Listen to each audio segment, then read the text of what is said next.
Hello students. पिछले lecture तक हम लोगों ने 11 गद्यांश पढ़ लिया है।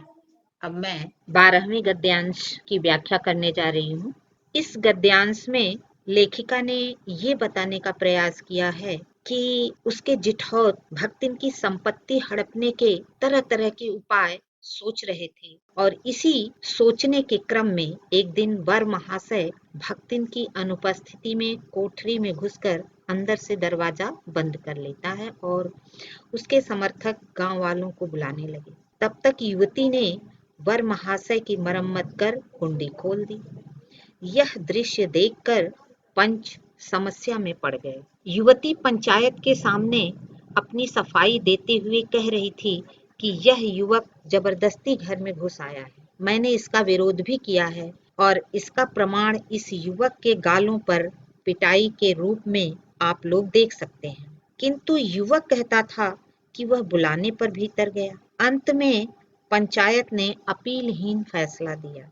अपीलहीन यानी सच झूठ की तह में गए बिना, किसी की बात पर ध्यान दिए बिना तर्कहीन तथा युवती के इच्छा के विरुद्ध अपना फैसला सुना दिया। उनका निर्णय था कि भक्तिन की लड़की और युवक के बीच जो घटना हुई उसमें किसी एक को दोष नहीं दिया जा सकता।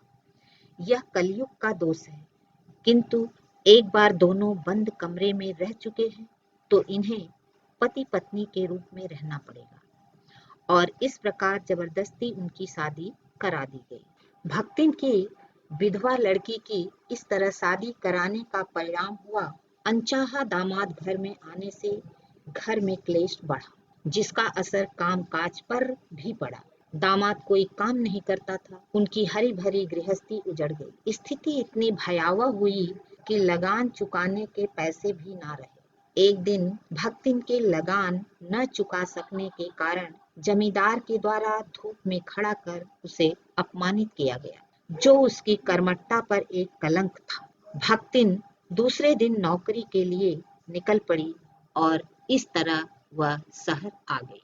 अब मैं 13वें गद्यांश की व्याख्या करने जा रही हूँ। इस गद्यांश में लेखिका ने भक्तिन की वेशभूषा के बारे में बताया है, जिस रूप में पहली बार भक्तिन लेखिका के सामने उपस्थित होती है। घुटी हुई चांद यानी बाल कटा सिर, जिसे उसने मैली साड़ी से ढक रखा था। यह उसके जीवन के अंतिम अध्याय का आरंभ था, जिसका अंत अभी आगे होना बाकी था। अब 14वें गद्यांश में लेखिका ने यह बताने का प्रयास किया है कि उसकी वेशभूषा में गृहस्थ और वैरागी दोनों का मिश्रण था, जिसे देखकर लेखिका को कुछ संदेह होता है कि वह खाना बनाना जानती भी है या नहीं। पूछने पर भक्तिन संतोषजनक उत्तर देती है। कहती है, मैं सब कुछ बना लेती हूँ जो कुछ खाने के लिए जरूरी है।